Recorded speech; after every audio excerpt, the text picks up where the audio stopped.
The hair is not going to cooperate today. I've tried everything. Yeah, I would have straightened it, but I really cannot be bothered. So, yeah. Hi everyone, welcome back to my channel. We're here with another wrap up. Another month, another wrap up. I've been pretty good at doing these videos, mainly because, honestly, if I was just doing the wrap up, you wouldn't see those videos. But because I have my TBR, for the next month, the videos are a bit of a success. This month went by so freaking fast. I don't know if that was just me. Like, July went by so slow. And the fact that I think I read like 7 books. It felt like I'd read those books like a month before that. I'm like, I actually read that this month? Oh, okay. Then this month felt like it just went by like that. And I was like, it's the end of August and I've like barely read anything.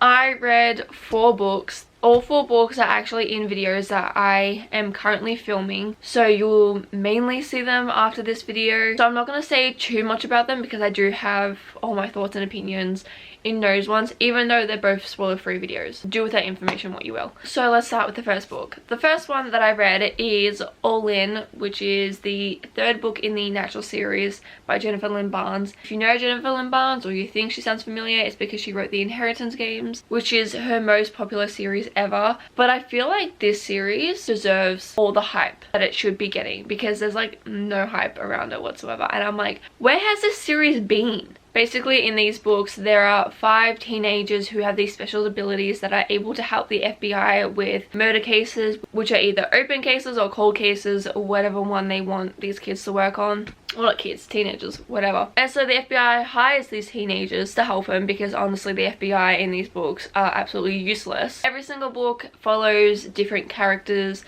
stories. The first one we have Cassie, who is our main character throughout all of the books. The second book focuses on another character. This one focuses on another character, and I don't know who the 4th one focuses on, but I know there's a novella in it, so we'll see what happens.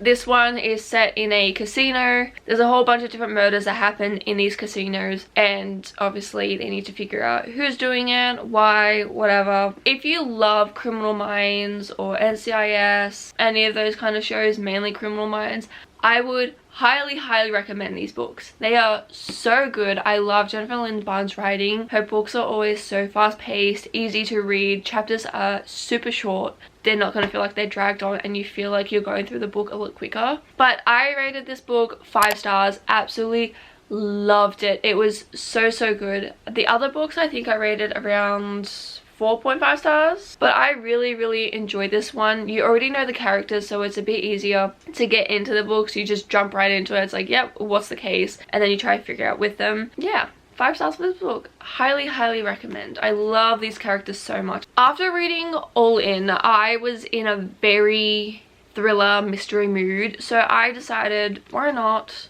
to pick up The Housemaid. And so I did just that. Still very upset that I bought this at Dimmicks, and then a week later they decided to release the book at Big W. The world hates me, I swear to God. I buy a book from Dimmicks and then they're like, hey, you know, why don't we just release this book at Big W or Kmart and make it cheaper? This book follows our main character Millie, who is trying to find a job because she had recently gotten out of prison, and also right after prison she had another job, but they got fired from it, so she's looking for a job and she's living out of a car. She finds this opportunity to work as a housemaid for the Winchester family. You know, housemaid job, she can do that, whatever. Thing is though, when she gets the job, she has to live in the attic instead of like a normal guest room, and so she's like, okay, you know, whatever. The only thing about the attic is that the room only locks from the outside, so if she gets locked in, she can't get out because she doesn't have a key and a lock to lock from like the inside. It's like, you know what, it's a job, I don't care, it's better than living in my car. So she ends up getting the job, and Nina, the one who hired Millie, is a bit psychotic. You know, like when Millie first met her, she was like, she seems like really nice, I would love to work for her. But then as time goes on, she's a bit, you know. One day Millie does something that Nina does not like. The next morning Millie ends up locked in the attic. That is all I'm gonna say. I ended up rating this book 4.75 stars. I loved it. It was so good. The writing, mwah, oh my god, kept me on my toes I made so many guesses, and you will see in the video. If you've read the book, I have like a little tiny spoiler section for my theories and everything on this book. I came up with so many theories that I thought would work. I'm like, oh my god, like this happened and this happened, this happened. I'm like, this is why. But no, so anything you're thinking of, chuck that out the window. Yeah, I don't know what the hell. The only reason it is not a full 5 stars, it was so close to getting full 5 stars, but I just got a little bit bored like during the middle of the book, and I was like where's this gonna take off? So yeah, I still really enjoyed it. This is probably, I've only read like 3 thriller books, so I can't really say much. I do want to get into my thriller era, you know, reading like Rock Paper Scissors and House Across the Lake and all that kind of stuff, but this is definitely my favorite thriller so far. Very happy with this one. I loved it. 4.75 stars. This one goes into another video that I decided to make, and it's so disappointing, but I will try this book again. But it is The Last Dragon King. I saw this at Big W and I just loved the cover. I was like, oh my god, this looks intriguing. Read the back and I was like, oh my god, intriguing. I opened the book. Not really intriguing. This book is set in a place called Jade City. This little village kind of thing. Recently, the king's wife had died due to childbirth and just a lot of complicated stuff. And so he's looking for another wife. He's very powerful and he needs someone that's able to go to full term and be able to carry this child. The king sends guards to Cinder Village to go grab women who are at age of being able to bear a child and bring him back to the kingdom so he can select who would be best. Our main character Arwen is obviously at age to be able to have kids, and so she is the one of the many who has been selected. But Arwen's mother tells her something that can get our main character killed by the king. Not gonna say what it is because you gotta read it, and that's all I know because I DNF'd this book. I actually got 100 pages in and then called it quits. I really tried, but I did not like the writing whatsoever. It felt like something I would write for high school when I was in my English class writing like a little short story or something. The main character felt like a bit of a pick-me girl and just a bit annoying at times. And then I DNF'd on the scene I don't want to talk about. It was just a bit too much. I definitely do want to try and give the book another go and try and get past the bad writing. We'll see what happens. Also, the chapters are extremely long and that just made me feel like I was dragging through it, and I think that actually caused me into just like a little bit of a slump. Oh no, here's the other one. Hello. Oh my god, that snow right in the mouth.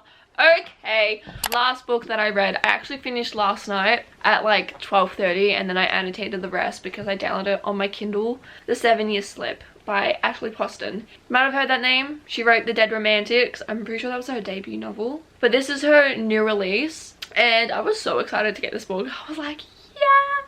But this book follows Clementine, our main character. Her auntie had recently passed away, and so in her auntie's will, she left her apartment to Clementine. But when Clementine was younger, her aunt used to say that the apartment was magical and would be set back 7 years ago and like stuff would happen. Obviously, you know, as a kid, you would believe it, but when you grow up, you're like, yeah, it was like just a story. But then, lo and behold, Clementine is in the apartment and it gets set back 7 years. And there's a guy in her apartment, Ian, our love interest, who 7 years ago was in the apartment. The rest is history. I loved it. Oh my god. I rated this book 4.75 stars. Not a full 5 just because it was just a bit hard for me to get into at the start. I think it was just because of the writing or because of... yeah, not even kidding you, I was probably like 120, 130 pages in, and then I read the rest yesterday. The whole rest of it. I was like literally around here and I'm like, this is gonna take me forever to read. And then I loved Clementine. I loved Ian. Oh my god, he is the standard. This has become one of my favorite romance books ever. I absolutely loved it. I'm so excited to read more of Ashley Poston's books. I do need to read The Dead Romantics. That is on my TBR. But it was so good. I just ate this shit up. I was like, I cannot put this down. Like, I have other things to do, but I just can't put it down. I loved the side characters, and I loved seeing the backstory of the aunt, because we do get to see how she was in the past, like before she died, and like how close Clementine and her aunt were. And I just need a story of the aunt, and I also need a story of Clementine's friends, like, because they're so cute. I love the side characters. Oh yeah, and Clementine works as a book publicist, and Ian is a cook. Like, he's a chef. He's like a Knox Eden kind of chef, you know, if you know Knox Eden from the Eden series. Those are all the books that I read this month. Now I'm going to get into the books that I want to read for September. I have a different range of books that I decided to put on my TBR. I don't think I'll really get to them, but we'll see what happens. I did keep one book on my TBR from last month because I do want to read it. But the first book that I want to read is If He Had Been With Me by Laura Nolan. I've heard really great things about this book, and I know it's sad. I know that. But I want to read it. I've just been in that mood to read some sad books because I just want to cry. Also, apparently there's a second book coming out from the guy's POV. I don't know when that, I think that's next year. Like the start of next year that's coming out or something. We'll see if we get to it this month. The next book that I want to read is Alone With You in the Ether by Olivia Blake. I love this cover. It's so nice, and I love the like honeycombs. This was on my August TBR, which my friend had picked out for me because of the TBR jar thing, and I never got to it. I look at it, we'd make eye contact, and I was gonna read it, but I just didn't pick it up. Delilah Green Doesn't Care by Ashley Herring Blake. I just want to read a sapphic book, so I decided to put it on my TBR, and I've heard really great things about it, and I was like, you know what, let's put it on the TBR. Hopefully I'll get to it. If I don't, I'll probably just slap myself across the face for not reading it. I've had this on my TBR multiple times, but just never read it, and it's Sky Without Stars. I really like this cover. It's so nice. I say this like every single time, but it's very Alita and Astro Boy, you know, if you've watched those movies. I did end up reading the first chapter for a video and just obviously never picked it up. I will be hopefully picking up this month. I don't know. We'll see. But I'm pretty sure the chapters are really short. Next two are part of a series that I'm doing a reread on, and I feel like it is time to just get through those books and then get to the last book. Actually, no. I have 3 more books that I have to reread, and then I get to the last book. But that is Crown of Midnight and Air of Fire. These are obviously the US covers. I am annotating all my US ones just because why not, you know, I like it. I like the color. You get to match the tabs with the cover and that. And I've got my bookmarks at the ready. I did buy some beautiful bookmarks for the series. I got all of them. I got the whole set because you can't just buy one if it's part of a series. Look at that. I'm not gonna lie, I don't really remember much of the books. This one feels like a blur, except for the end. I do remember the end. Yes, I do. I do remember that. I mean, I do remember quite a bit from it, but at the same time, it feels like 50% I remember. The other 50% is a blur. I'm gonna be reading them anyways, and I feel like it would just be better to reread them so I'm ready for Kingdom of Ash and I have my knowledge, because honestly it was such a big gap when I read these books. I'm not even joking. The last book that I want to read recently just came out on Tuesday, and I was about to start it right away, but then the 7-year slipped in. I'm sorry, that was terrible.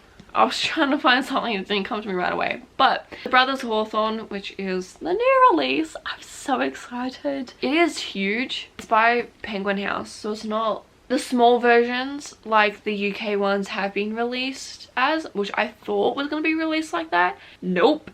Considering the Final Gambit was the same size as the rest of them, I really thought this one was going to be. Oh my god, we're getting Jameson. Oh my god. Oh, are we getting... Oh, and Grace. This only does follow Jameson and Grace and doesn't follow any of the other ones, which is really sad. I want to be in like Nash and Xander's point of view. I need a Nash and Libby book. But I did see someone had posted something about this, and then I realized, oh my god, the games continue in the grandest game. We're not done. I'm excited. I'm still a Jameson girly, but I'm very, very excited. I might actually end up reading this book while I'm away for like 3 days, because I leave tomorrow. So I might end up, you know, reading this. I'm only going to be in the city, but still. But also I have my Inheritance Games bookmark ready. I'm excited. These books are a definite yes for reading in September. The other books are like a maybe. I'll probably get to them, but definitely getting to these ones. If I don't, then you'll never see me again. Oh, no, that is not all the books that I want to read. There is one more. I ended up buying, and I caved after years, the Percy Jackson books. Yeah, I bought the whole entire freaking series, as you can see, and I rearranged my shelf, you know, to make it all fit. Obviously because, oh, I hate this. The show, if you know, is coming out in December, so I want to be prepared, and I'm going to read the books. I know, obviously, the books isn't going to be the same as the movies, but I want to have my knowledge, you know, of everything, and be able to point out stuff that's not in it, or that's changed, or that's the same, and I'm just like, yeah, they've kept that in. I've been in a very Percy Jackson mood. I have so many TikToks now of Percy Jackson, as well as How to Train Your Dragon and Throne of Glass. Those three keep coming up on my For You page, and I'm vibing. I love it. That is it for today's video. I hope you guys enjoyed seeing what I read in August and all the books that I want to read in September. Very, very excited to read these books. I'm so excited. I'm so excited. If you did enjoy the video, don't forget to do all the usual YouTube stuff, like, comment, subscribe, turn on notification bells so you know every time that I upload. Anyways, I will see you guys in my next video.